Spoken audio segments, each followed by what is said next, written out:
Welcome to the Go Slow to Go Fast Lifestyle Podcast. This is the space where we explore the wisdom, habits, and life experiences of extraordinary guests who remind us sometimes the most meaningful progress begins by slowing down.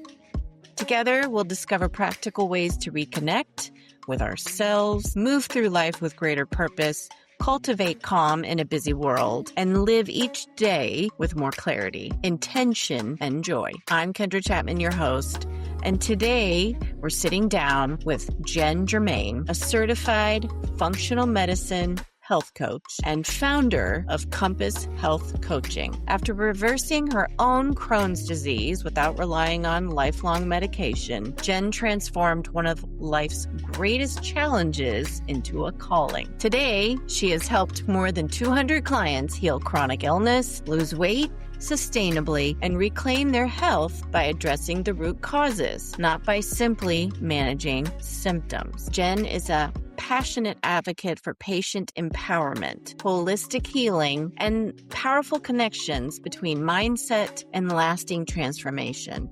And we're going to get into all of that in today's conversation. We're going to explore what true healing looks like, why our bodies often whisper before they scream, and how slowing down long enough to listen may be one of the most powerful medicines available to us now. So whether you are navigating your own health journey, supporting someone you love, or simply looking for practical ways to live with greater vitality, this conversation is for you. So take a deep breath and let's get started.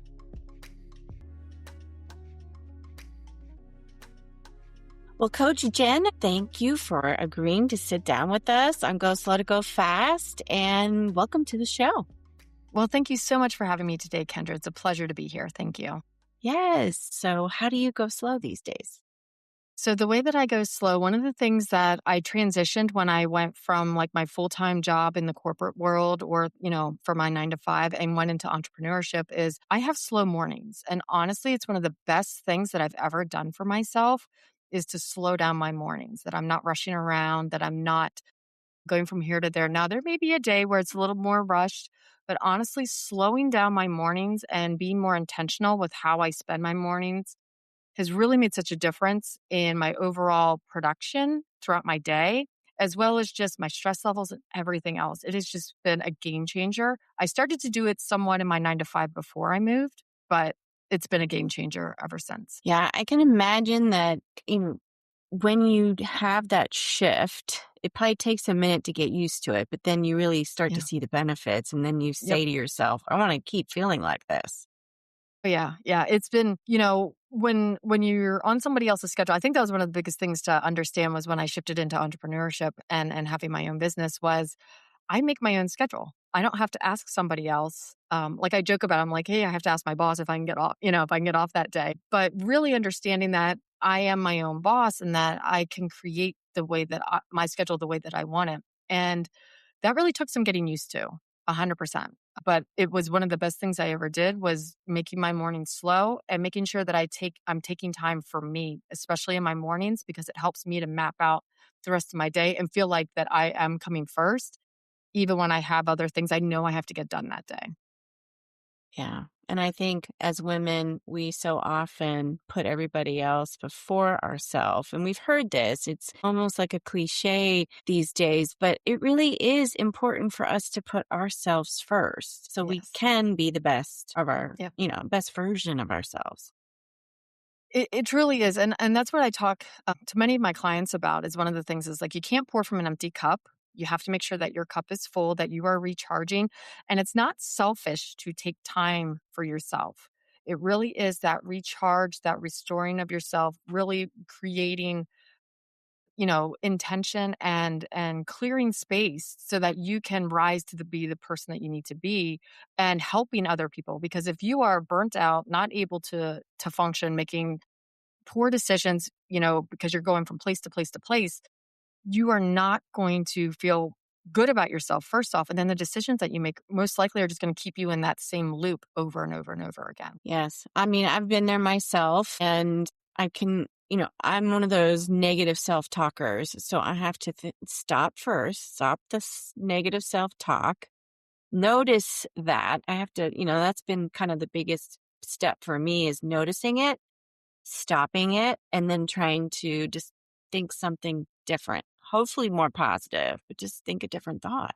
Because we can beat ourselves up so much just for not doing the thing that we think we're supposed to, or, whatever that wellness practice is that we're trying out. But for listeners and viewers out there, do you mind just taking us back to that moment where you started to think, that speed was really not the best, I guess, process for you? Like, when did you start to realize that you needed to slow down to heal? Yeah. So, back in 2020, I got sick. And, at that time we had a lot of stress for everybody, at that time in the country and in the world really. And, I got sick. At first I thought it was food poisoning, but here I would come to learn that I had both Crohn's and ulcerative colitis. And one of the things that when I was looking at it through the functional medicine lens, once I started to see what functional medicine was, I was introduced to that through a person I was following on Instagram. She was a cancer survivor. And that's how I learned about functional medicine. And I was like, they talk a lot about like lifestyle changes, about creating better habits, creating better lifestyle habits through yourself.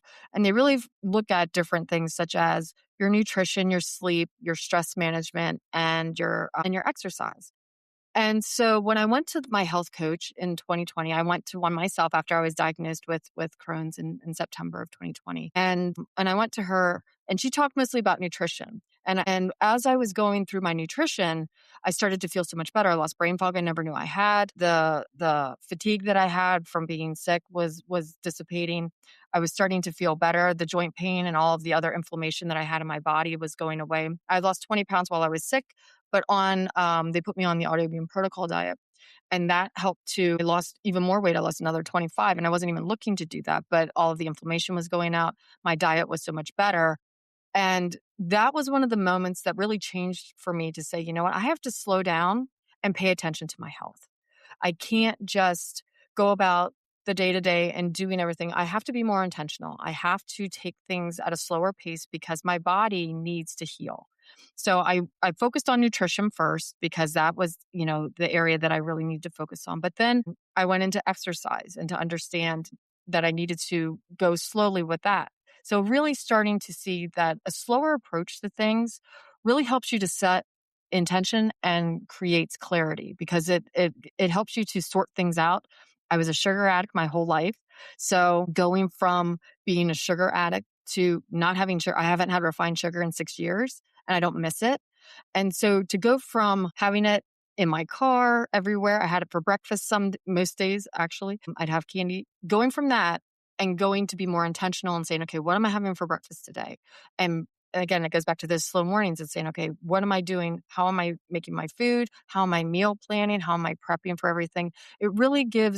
It helps to create intention and clarity, and it creates self-care so that you are putting yourself first, as you were talking about, like so many, especially women, because we are, most of us, for the majority of us, are nurturers. We take care of everybody else. But to realize that we really have to put ourselves first.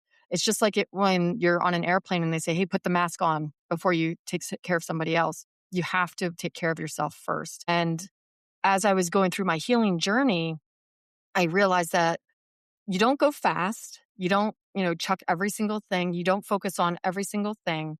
I had to start with nutrition first. Now I did chuck all of my sugar and I did chuck, I went, all or nothing for that.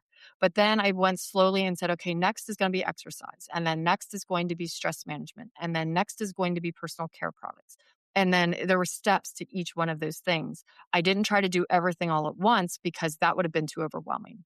And so if you go, the slower you go, the easier I think it is because you can take it on different levels. And honestly, it makes it easier to be consistent because you're taking it one step at a time. And it doesn't have to be, like I said, I chucked everything, but some people will start out slower and that's okay. If it's just saying, okay, I want to change this meal or change the way I snack or Maybe it's I can't go for a run, but I'm going to go for a walk. Starting out slow, there's nothing wrong with that because then you can create consistency. And consistency is always, always your key. Yes, there's so many things that I want to unpack with you on what you just shared because I too had autoimmune flare up where I had to go on that protocol diet. And I can remember thinking, what am I going to eat besides vegetables? Like I can't have this and that, like all the starches that I relied on so heavily. I always had to have potatoes or rice. All Yep. of that was out. Then I had Yeah. to think about, refined sugar next because it's hard not to have the sweets, especially if you have little ones in the Yeah. house because you Yep. think about all the little snacks that they get. So then it's like you've got to think about your lifestyle completely Yep. differently. And Yep. if you're somebody who, if it's going to be in the house, are you going to be able to not eat it? Hmm. Or are you going to be like you, where you just like, I'm just going to get rid of it all so it's not even a temptation? Yep. Yep. And it's funny because my husband doesn't eat like me at all. Like he's, very different. And to be truthful, like I said, I don't miss sugar anymore. It is not even a temptation. Even if it's like if I had a thing of Skittles sitting right in front of me or Pez, and Pez was my favorite, I would have Pez all the time. If that sits in front of me, it's not even a temptation. Because for me at least, I remember and I'm sure you do with your autoimmune issues as well. You go through a lot of that by yourself and because nobody else has it. And those moments you are by yourself. And it's like, I remember all of that. I remember the pain. I remember, how I felt, the fatigue, feeling exhausted, not being, I'd take a shower and I'd have to go lay on my bed to get up the strength to get dressed. And so when you have those moments and you live that, and I'm sure other people with autoimmune can to attest to it as well, you don't want to go back to something that's going to create the same issue. And for me, the sugar and the gluten and stuff like that, I knew those were part of the things for me. And I was like, you know what? No, it's not something that I want to return to because I know where it led me and I don't want to go back to that. And so for me, it was very easy because people ask me all the time, how did you give it up cold turkey? And I was like, I threw it out and I got rid of the stuff in my pantry that had sugar in it and stuff. If it was open, it was thrown. If it wasn't, I would give it to a food pantry and it was gone. And it's just not something that I keep in my house anymore is refined sugar. And if my husband has it, he has it stashed somewhere where I don't see it. Yeah. Yeah. But he eats other things. But honestly, those things aren't even tempting to me because I wake up and Hmm. feel amazing every day. So why would I ever want to mess with that feeling ever again? Yes. Yeah. And I think, there's science behind this. There's some Hmm. psychology as well, where Hmm. we have to think, like, I think it's like what, 21 days where you Hmm. can really break Typically. that habit where you're craving whatever it is that you've had in your diet that you need to Yeah. let go. And so sugar is something that I've started and then I've started again trying to Hmm. get all the sugars out. I think the things for me are dairy Hmm. and starches. And I really have Hmm. to think about pastas, the type Yeah. of pasta. If I'm going to do Hmm. pasta, I have to really think about that. And cheese and cream. And so I've come up with ways to supplement with coconut milk and, different things like, a veggie pasta that you can Hmm. bring in that's, the noodles that are made out Yeah. of zucchini. I mean, there are Yep. ways that you can work around it. But, for those of us that are really busy and don't have the time to do the research on the foods and cook the foods that are really good for you, what would be your advice to them listening, like thinking like there are ways that you can work it in? There are. And I think that's where that comes into slowing down and looking at your schedule to say, okay, where can I fit in? Even if it's not, I have some clients that aren't really thrilled about cooking. It's not something that they enjoy doing. So it's like, you know what? Healthy eating does not have to be fancy and it doesn't have to be, let's see, is this a 4-star chef meal? Honestly, sometimes it's just taking some ground beef, you put it on a tray, you put it in the oven, make up some burger patties, put it in the oven, cook it all at once, and have that for the next few days in different meals. Or you cook up some ground beef. And then what I like to do is I'll cook up like a big thing of ground beef and then like on the different days you could put different seasonings in it. So maybe say Monday is one day you want to have like Italian. So maybe you want to put like some Italian seasoning and have it with some there are some other options out there for like pastas. So you can get like some cauliflower, it depends on what your parameters are, but there's ones out there that have like lentils, that are made with lentils that you could try. Hmm. There's also ones with like cassava. So again, it depends on what dietary restrictions you might have, but there are some other options out there. You can get like the zoodles and like that kind of stuff already done at the store. I would just always check what like the date and stuff just to be, Yeah. yeah, just to be sure. Hmm. But there are things that you could do like that. The nice thing about you can get some of the like the spiralizers and stuff that don't take too long. So if you trust me, in the summertime, there's usually fresh zucchini somewhere for Hmm. free. Yes. So even like, and it doesn't usually take too long. So even something like that, 5-10 minutes, and you can even prepare that a little bit ahead of time. I just wouldn't do it too far ahead. But those are some of the things like if you can prepare it a little bit on the weekend, it'll actually save you more time in your week so that you're not having to do it when you get home and saying, oh my gosh, what am I going to make for dinner? And just, maybe say, okay, Monday nights, I'm going to do this. Tuesday nights, I want to do this. Wednesday nights are going to be like this, but making it simple on yourself. If you want to cook up a bunch of chicken, put it on a sheet pan, put it in the oven to bake for however long it takes, and then put it in a container and keep it in your fridge. And then you can cut it up on for salads, or you can cut it up and make some different dishes with it. But all you have to redo or do there is then reheat it. It's not like you have to create everything from scratch all at once. So even like those little tricks can be very helpful, especially on those days when if you have kids out at practice and you're trying to juggle between this and that, taking that time on a Sunday just for like maybe 10-15 minutes, depending on what you're cooking, put it in the oven or even a crock pot. Something along those lines can save you so much time, and then you don't have to hopefully juggle as much. Yes. I think about 2 years, maybe that was probably more than that, maybe like 3 or 4 years ago, we got an Instapot, Oh, and mhm. that I have used that quite a bit. And Yeah. it can be a slow cooker. It can be Mhm. a quick, Instapot cooker. It can be a yogurt maker. Yep. They sell them where they're very versatile. So one appliance can replace multiple, which is Mhm. nice. And, you know, I think the trick is less liquid, the better for Yeah. your meats. If Yeah. you want that real umami flavor, but not have to worry about it being all dried out. So, yeah, there, trial and error. Yeah. I've learned to do a lot of meal prep on Sundays. And if I can get the boys to eat what I eat, it's definitely easier. But I also have my husband is a picky eater, and he doesn't eat anything that's green. So, you just Same as have my to, husband, except for yeah, broccoli for mine. right? Yeah, mine's Yeah. asparagus. He'll do asparagus, Okay. but that's it. Yeah. So, not everybody in the family necessarily or in your household is going to want to eat what you eat. And that's okay. That, like you said, sometimes it's going to be a lonely road until you kind of get your routines and structures down. But, I'm thinking food was definitely a heavy lift for me at the beginning. And then I started kind of figuring out what worked. And then, you build in some new recipes along the way once you kind of get your basics down. And then you start to feel better and you realize, oh, Yeah. I can actually lose a little weight, feel Mhm. better. Then you got to figure out exercise. So Mhm. how important it is for those, women out there listening and men in their middle years. What do we need to be thinking about as far as exercise and, if we're doing any GLP ones for late weight loss or some, protocol where we lose a lot of weight in a fast amount of time? What do we need to be thinking about as we age gracefully? Yeah, so one of the things I think, especially for anybody, especially women in midlife, but you can also talk about for men as well, you want to make sure that you're getting some good cardiovascular throughout your week, but you want to be doing strength training, whether that's with resistance bands, whether it's with machines at the gym or free weights, or maybe that you're doing I have some people that don't like the gym. So it's like, okay, so what you want to go out and like garden or do things around where you're lifting, just you want to be careful of the way that you're doing things. But you want to try to get about on the cardiovascular side, about 150 minutes is what is recommended for cardiovascular health.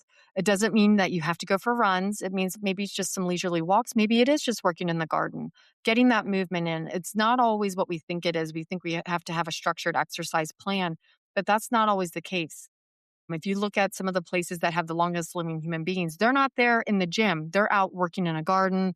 They're getting their hands dirty. They're out taking walks. They're going up hills. They're doing things outside. Getting into nature is a beautiful way to help your health. And if you're able to do the walks outside, even better, you're getting some great sunlight. But when you're also looking at strength training, the gym is great because you can do the weights, whether that's machine or free weight. You just always want to be careful of the way that you're doing things. So if you have access to a personal trainer or at least somebody that can show you how to use things properly so that you're not having an issue with injuries. But that strength training does measurable, things for you. It helps you with your metabolic health, which is, about 93% of Americans are metabolically unhealthy. And anytime I try to, tell people, anytime I give a statistic, you always have to remember there's a human being behind every percentage. There are people behind that, and you have to realize that there are things that we can do in our health that can get us to that number starts to go down. And when there's 93% of us that are metabolically unhealthy, metabolism is more than just weight loss. It configures into so many different things. It helps with hormones. It helps with our sleep cycles. It helps with so many different facets. And that's why taking exercise and saying, okay, this is going to help me in different ways. It's not just for weight loss. It's going to help me regulate my hormones. It's going to help me to, with my metabolism. It's going to help with different functions. It's going to help with creating anti-inflammatory myokines when I'm doing muscle, when my muscles are moving and everything else. It's going to put out all kinds of brain-derived neurotropic factor or BDNF for my brain. So it's going to be great for my brain health. So there's so many different things that exercise does besides just, so many times we talk about losing weight, but there's so many things that it does for our body. Our gut microbes love that. They love it when we exercise. So that helps with immune function, helps with our overall mood. It helps with so many different facets. So trying to get in, if it's just walking 150 minutes, then that's great. It doesn't have to be sprints. It doesn't have to be marathons. It could be bike rides. You want to make sure it's something that you enjoy doing. So it's consistent and sustainable for you because we're looking at longevity, not just like the summer body or I have a wedding coming up and I'm going to lose 10 pounds. This is really thinking about, hey, when I hit my retirement age, I want to do the things that I want to do. And I don't want my health, I don't want that to be a count against me. I want to be able to do, go places and do whatever I want to do in my retirement. And then typically for strength training, you want to do 2 to 3 times a week, depending on, what your goal is. But, 3 times is great.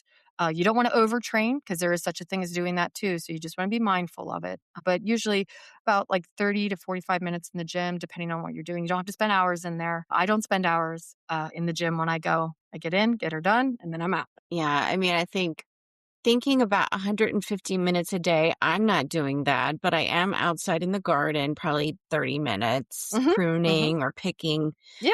different, vegetables that are ripe or clearing out the stuff that needs to go. And then I'm playing cornhole with the kids, maybe Yeah. once, either in the morning or in the evening, going for a walk with the dogs. So it does add up. It Yep. doesn't have It to be all does. at once, right? It can Correct. be Yep. broken up throughout your day.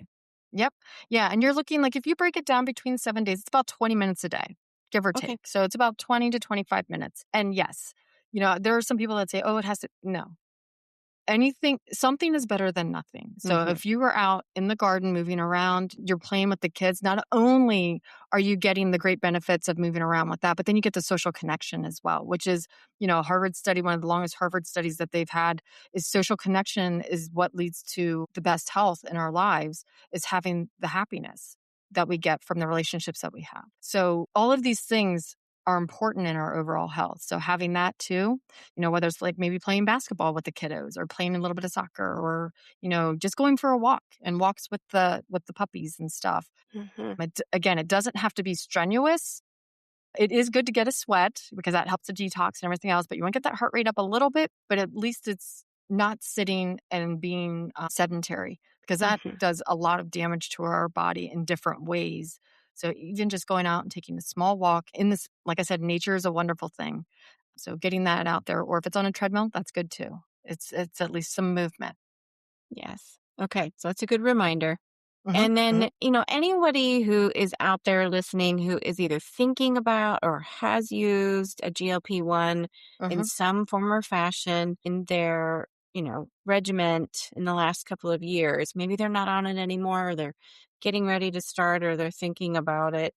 It's a fairly new drug that's come Hmm. on the scene, and there, we don't know a lot about it, but research is starting to show there's, pros and cons like everything that comes out on the market as far as Sure. drugs are concerned. Is there any, guidance that you would want to give listeners and viewers out there? Yeah. So if you are put on a GLP-1 by your physician, I would definitely say you have to switch your nutrition. You can't just keep eating the same way that you have been because you have to focus on protein. That is 100%. You have to do that. A lot of the ways that the GLP-1 works is that it's going to slow down your appetite and stuff because of the way that the mechanism happens. And if nutrients, you want to make sure that you're getting that protein because those are the building blocks for your body. So you want to make sure that you have that muscle. You want to make sure that you're exercising and strength training because that is non-negotiable. That's what I've had clients that their doctors have put them on that and said, well, these are at least two things you have to do. Protein heavy or at least protein focused. I don't want to say heavy, but protein focused appropriate to your goal weight. And then you have to strength train because you want to make sure that there is no muscle loss because that muscle is actually going to help you to burn the fat. And you want to make sure that you're not losing the muscle mass at all. And there's been some conflicting studies out there. I saw one the other week that said that it wasn't doing, it just was taking away some of the water. It wasn't taking away some of the muscle mass. But I've actually seen with my own clients, I have a scanner and stuff that I use with my clients, and I've seen the muscle mass decrease in some of them. And that's where I've said, you've got to get into the gym and you've got to lift those weights because you don't want to lose that muscle mass. That is your key to metabolic health. And if that goes and you come off of that GLP-1, it's going to come, all the fat that you lost will come back and usually come back with more. And if that muscle is not there, you can't burn it. You won't be able to burn it. So the non-negotiables are at least protein focused. You have to make sure you're getting enough protein for your goal weight. And then making sure that you're exercising. And I would include, besides strength training, definitely, but also making sure you're getting cardiovascular in there too, because we want to make sure that that cardiovascular system is working well. But those would be like the top three for me if you're talking about GLP-1s. Yeah, and I'm just thinking about sustainability. Anybody out there who has either been on the diet protocols that we've mentioned Mm-hmm. or something similar because they needed to change their diet, or they're starting a new exercise program, or they're thinking about a GLP-1, or they're on one now, or they have been. Those are big changes in our lifestyle that we need to be thinking about and not just go cold turkey and Mm-hmm. not make a change, Yeah. in other Yeah. places. Yeah. So I know you've shared a little bit about, things to think about as far as diet and exercise and just overall health. But as far as like mindset, what would be those, small sustainable habits that would be helpful for listeners and viewers to think about to kind of put this all together? So mindset is one of the biggest things in your health. When I was sitting there and when I was diagnosed, it hit me because, I had never really been diagnosed with anything like that before in my life. I was always relatively healthy. I mean, I was the sugar addict and stuff, but I was always relatively healthy. I didn't go to the doctor that much. I didn't do all these things. But then to sit there and say, yeah, you have this, and then basically be told by my rheumatologist that I'll be on medications the rest of my life. And I was like, I don't think so. And that was the mindset for me. The mindset change for me was I knew functional medicine had a different approach, a different structure, a way of looking at things. And when I sat in that office and he said, I asked him if I could change it with diet and lifestyle. And he told me no. And I said, I think I can. And that was the moment I had to change. And I made the appointment with my coach. And when I went in there and sat and she said, okay, you do these things and this will help to get you started on healing. And the thing that you have to realize is when you're in a health journey, you are going to discover who you are. You're going to discover how much you love your body, how great your body is. And you can't heal a body that you hate. You have to love your body. Even if it's not at the finished product yet, it's okay because she's in there. She is inside and you just have to create the conditions for her to come out. So it's really changing the mindset of saying for your health, okay, I'm not healthy right now, but I am going to be. I am healthy. In my mind, I'm healthy. And if I do these actions and I do these things, this is what I will create. And she will be me. And to have a vision and to have a goal for yourself and start off small, like I didn't jump to the very end because it took time. But for me, it was with that 6 weeks on the autoimmune protocol diet. all of my SED rate and my HSCRP, which are inflammatory markers, were down to normal, where before they were triple what they should have been. My anemia that I had before, that was getting pretty close to having needing a blood transfusion, was gone. Like, I didn't have to take the horrible iron pills anymore, and I didn't because my diet was doing all of it. And to realize in that mindset is you have to see a vision, you have to love who you are and who you are becoming. And I know negative self-talk, and that's one of the things I work with my clients so much on is like, you can't say those things about yourself. We have 37 trillion cells. I don't know who counted all those cells, and I think it might be increasing because I think they keep coming out with a new number. And I think I heard 54 the other day, and I'm like, I don't know who's counting these cells. But every single one of those cells listens to you, to your thoughts and how you speak about yourself. And one of the studies that I'll never forget, it's a Japanese professor. He had his students do with water, how water holds energy. And we're about 70% water. And he had his students talk lovingly and kindly to one set, and then he had them speak negatively, hatefully to another set. They froze it, they put it under an electron microscope. And the ones that were talked to kindly and lovingly looked like beautiful snowflakes in geometric shapes. The ones that were hated on, they looked awful. They had no shapes. They had, it was just chaos. And I think that's something that we can learn about ourselves. If we talk that way to ourselves and we are made up of structured water, what does that give to us? So we have to start loving who we are and talking kindly to ourselves, even at first, if you don't believe it. I have clients that I have them look in a mirror and say, I want you to look there and say, I love you in the mirror to yourself. And I've had clients say, but Jen, I don't believe it. I'm like, keep saying it. Because the more that we change the neuroplasticity in our brain, the repetition that we have, the more that it is going to wire that way. And the gratitude and being thankful for the journey that you're on of discovering who you are, and to know that you're going to be with you the rest of your life, every second of every day, and loving that person.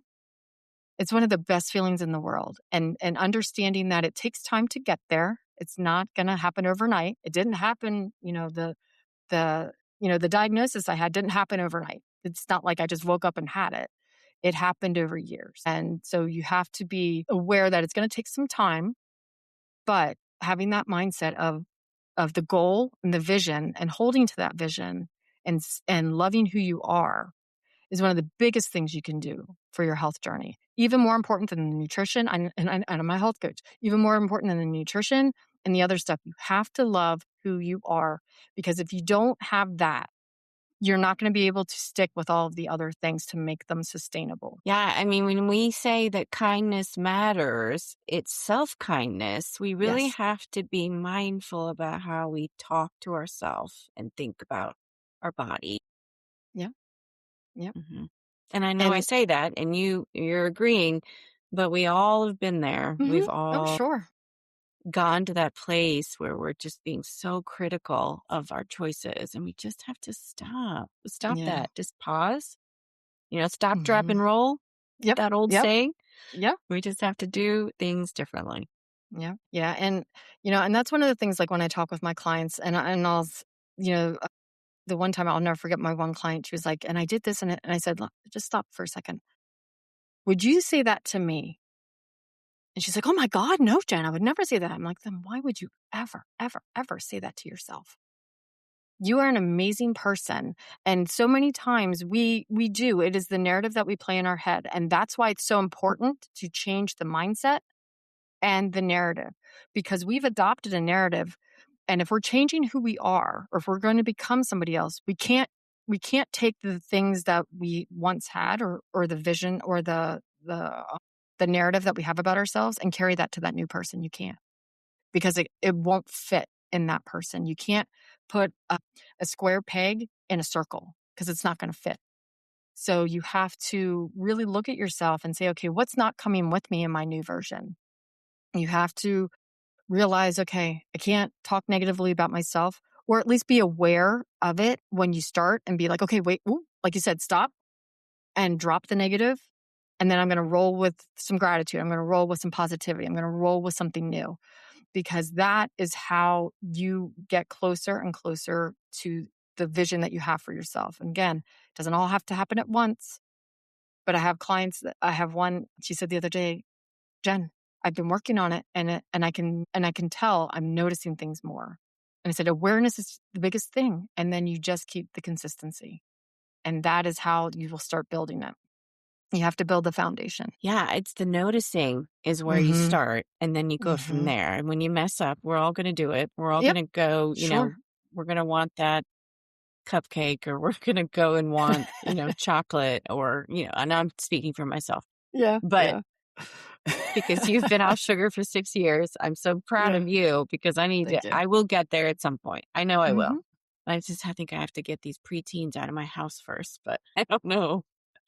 It does make it more difficult. And, I had when you mentioned cupcakes, I have a great story from a client. We would usually meet on Mondays, and she came in on Monday and she said, Jen, Friday night, I ate 5 cupcakes. And I said, okay. Said, so what happened on Friday? And she was like, so I did this throughout my day. And I had this meeting with my boss, and it wasn't the best meeting. It really stressed me out. So I went home to make cupcakes for my son, and I went to try one, and then I ate 5. And I said, okay, so I want you to step back and realize that this wasn't about willpower. This wasn't about you failing. This wasn't about, we're going to take a look. Okay, this is from stress. So in those stressful moments, and then we laid out what she can do instead. So instead of reaching for that second cupcake, the first one, okay, it's okay. Yeah. Indulge, because if you Yeah. don't, you're going to go overboard. Well, you're going to find yourself, it depends what your goals are. Like for me, I didn't want any sugar, so that's why I don't do sugar. But for somebody who's, that's not one of their lines in the sand, and they're going Yeah. to have some. But for her goal that she was trying to lose some weight, was not to have the extra. And so we Gotcha. came up with a system Mm-hmm. to, okay, after that one, what are we going to do instead if it's a stressful day? Mm-hmm. And what are some of those things that we're going to do? But I wanted her to realize that it wasn't that she was doing something bad, that she'd done Mm-hmm. something wrong. I didn't want her beating herself up, that there was a reason that happened. It wasn't Mm-hmm. because she failed. And that's the biggest key, is that so many of us think, oh God, I failed again. I'm never good at this. Yeah. And that goes back to that self-talk. And it's like, okay, we've got to step back, become aware of the why, Mm-hmm. and then say, okay, what can we put instead? What kind of things can we do instead? So And the create next time systems. she becomes stressed, she's going Yeah. to enjoy Do, one of whatever she's going to yeah. treat herself to, and then not do more than that, and Right. notice. Right. And just become aware, if she's Mm-hmm. like, if I'm reaching for this, what do I want to do instead? Maybe I'm going for a Mm-hmm. walk instead. Maybe before I even cook the cupcakes or bake the cupcakes, I'm going Yeah. for a walk Mm-hmm. to de-stress and do that, instead of going home, baking the cupcakes, and then eating Mm-hmm. them. So it's Yeah. really realizing what's going to work. And everybody's different. That's why we can't do like a blanket statement. Oh, everybody does it this way. It's sustainable for each individual. But saying, you know what, before you do that, if you know you've had a bad, like stressful day, maybe go take a walk and get some of that out before you go and do this, or before this, or maybe you go to read, or maybe go on a bike ride, or whatever works for that individual and that system for them. Yeah, because there are things you can do to be proactive. You can work on your schedule to make sure you don't have as many meetings back to back. You can Yep. work in your workouts on your schedule, like pencil them in. So you're Yep. going to the gym in the morning or in the afternoon, or after work, before you get home, whatever that looks like. So as long as you have those things built in. But then if you're still thrown a curveball and you're dealing with stress, which we all do, got to have that plan, that game plan for whatever your trigger is going to be. So some people have food triggers, some people have, whatever the trigger is that's Yeah. going to keep them from maybe meeting their goal that week. And we just have to notice it and keep trying to be Yep. consistent.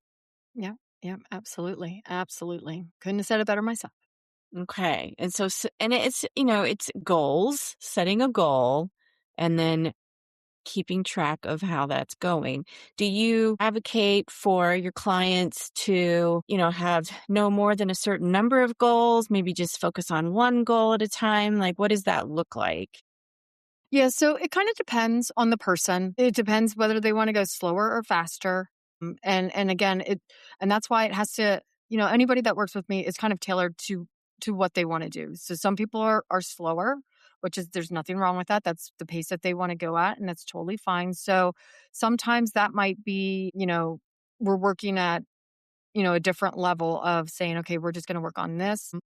And usually they'll only work on maybe like one goal a week, or the vision that they have is, I just want to try to attain this. Like, this is where I want to get to, and say, okay.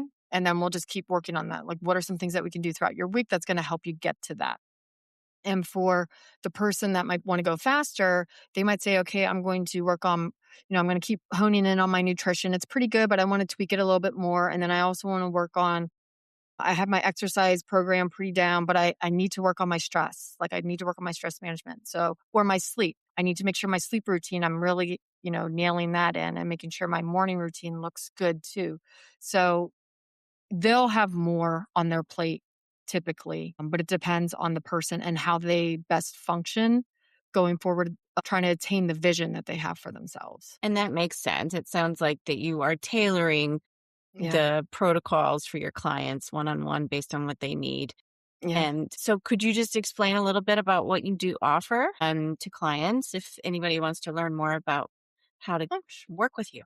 Yeah, I'd be happy to do that. So they can just sign up for like a one-on-one coaching sessions. And that, again, I work with people on, most people come to me for weight loss for sure. That's probably the biggest thing that people come to me for. But I also help them with their sleep, with their exercise. I'm also a certified personal trainer, so I can help them create some programs or plans for them, or even just tweak things that they have, saying, Jen, I'm not sure. Sleep, stress management, even time management. So I've helped people work on their routines, help on like mapping out what their calendars can look like and that kind of stuff, because sometimes it's helpful to have somebody that's non-biased that can look at that for you. So I can do those one-on-one, and I also do some group coaching as well. I've rolled out some signature programs, which I'm really excited about. My first one that I've rolled out is called Reset and Rise. It's really like a weight transformation program, but it really looks at mindset and looking at building on all of those pillars of our health, but it brings in genetics as well. So 90% of what we do every day impacts our health, while 10% is genetics. And so I brought in the genetic component to help see how their bodies respond to different things as we're working on their nutrition, their sleep, their exercise, and stress. And that's a 12-week program. And then I'm also going to be rolling out a microbiome with cognitive function and a longevity signature program as well. And if I also do corporate wellness too. So I have different things that I do with corporate wellness and do like one-on-one coaching there, as well as like seminars and like that kind of stuff. But work with both men and women. So it's always an adventure seeing how people have success. Some people will go the slower route, and there's nothing wrong with that. And you can see how they're building that consistency every day. And then there are others that go really fast. And that's the best part of my job, is to see them reach their vision for themselves. And if people are interested, they can go to compasshealthcoachingllc.com. They can also, if they're not quite sure they want to do anything yet, they can follow me on social media as well at Compass Health Coaching LLC. I'm on Instagram, Facebook, and LinkedIn. And I'm I'm going slow on my YouTube channel. I'm hoping to build that up then as well. So before we close out, do you have any final thoughts that you want to share? I think the things your diagnosis is never your destiny. It doesn't define who you are. And your genes aren't your destiny either. There are things that you can do with the choices that you make every day are more impactful than either of those two things. And I'm not saying that they're not important, but the choices that you make every day in your health matter more, because when you believe that you can heal, you can. And the mindset is one of the biggest things, the biggest asset that you can have in a health journey. And I would say, if you have ever thought about working on your health, don't wait until you get sick, because it's a little bit harder. Because if you think about rungs of a ladder, you're up here, but then you get knocked down a few pegs when you're sick, and then you have to go up even more pegs to get to where you want to go. So before you get there, try to work on some things, and it doesn't have to be, big pushes. It can be the smallest of details, and just say, you know what, I'm going to work on my snacks. I don't want to snack on a candy bar anymore. I'm going to do an apple with a piece of cheese or something along those lines. But it doesn't have to be the biggest gesture in the world. It can be small too, and go slow. Thank you for your time.